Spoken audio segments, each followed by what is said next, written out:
김태우 차장님 뉴라이트세요? 아닙니다.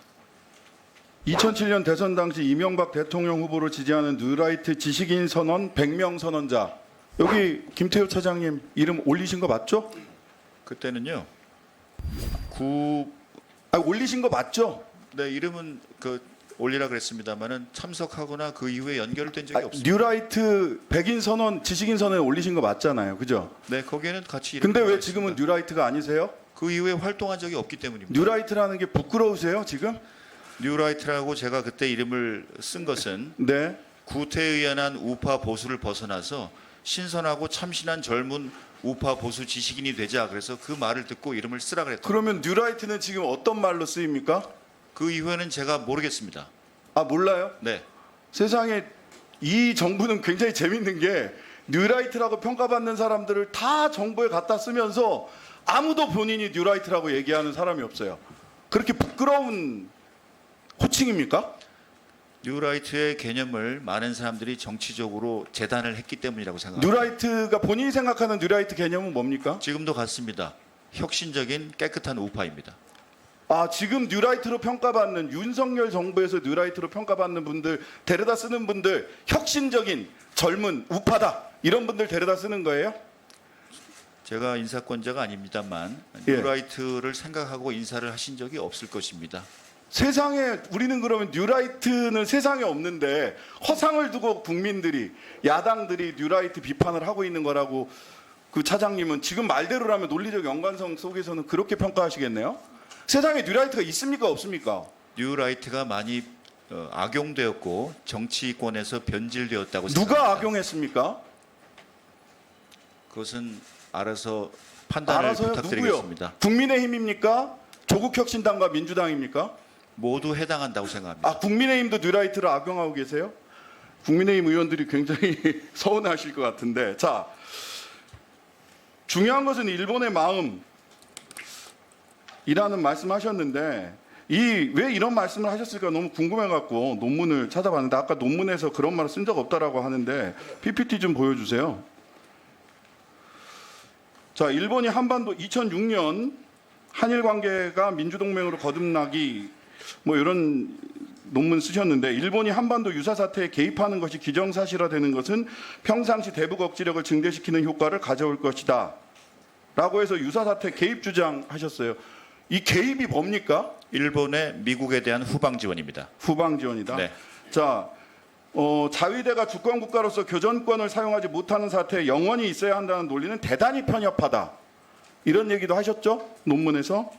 일본의 보통 국가화를 두 번째, 기술하고 있습니다. 예, 네. 일본에서도 찬반이 있는 소위 보통 국가화를 지금 주장하고 계시는 거예요, 그죠? 일본의 평화 세력들은 이 보통 국가화를 다 반대하고 있는데 일본의 일부 극우 정치인들 아베, 기시다 등이 얘기하는 보통 국가화, 교전할 수 있는 나라를 김태호 차장님이 2006년부터 주장을 하셨어요.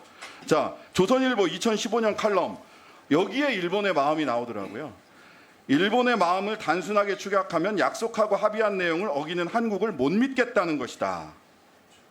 이렇게 얘기하셨어요. 그리고 이번에 중요한 것은 일본의 마음이다. 이렇게 이야기하셨어요.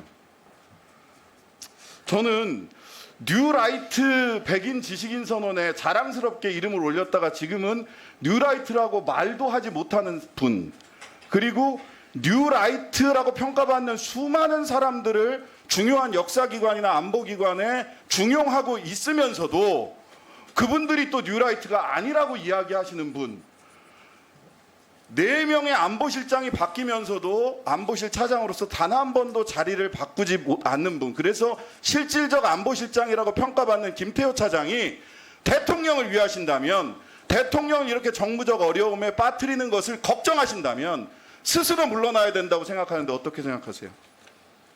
제 거취에 대해서는 제가 말씀드릴 처지가 아니라고 생각합니다. 네, 스스로 물러나시는 것에 대해서 잘 생각해 보세요. 대통령에게 얼마나 큰 부담을 주고 있는지. 자, 다음 PPT 하나 보겠습니다. 자, 한일 기본조약 제2조입니다. 한일 기본조약 제2조 뭐라고 써 있느냐? 1965년에 맺은 거죠. 1910년 8월 22일 및 그 이전에 대한제국과 대일본 제국 간에 체결된 모든 조약 및 협정이 이미 무효임을 확인한다. 여기서 이미 무효는 언제부터 무효를 얘기하는 겁니까?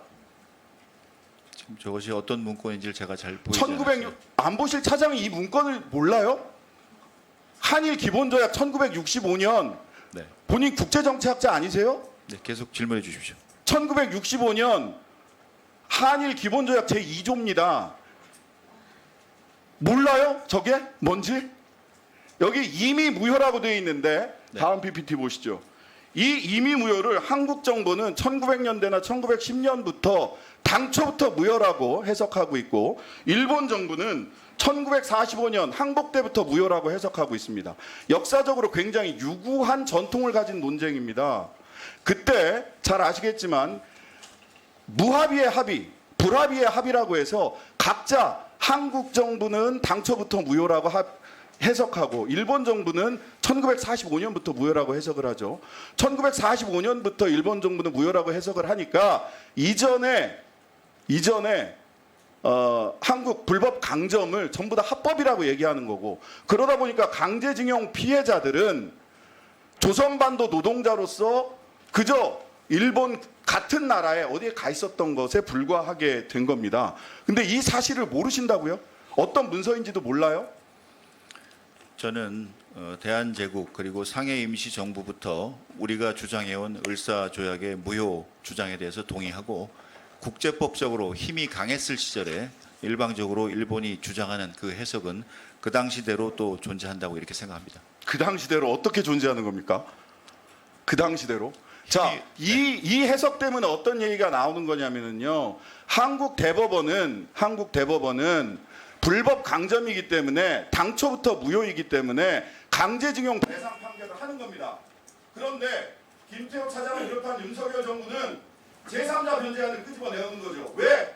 일본 정부의 1945년부터 무효라는 그 해석을 따르고 있기 때문에. 왜 제3자 변제안이 끄집어 나왔습니까? 1965년 한일 기본조약에 일본 측 해석을 따르고 있기 때문 아닙니까? 아닙니다.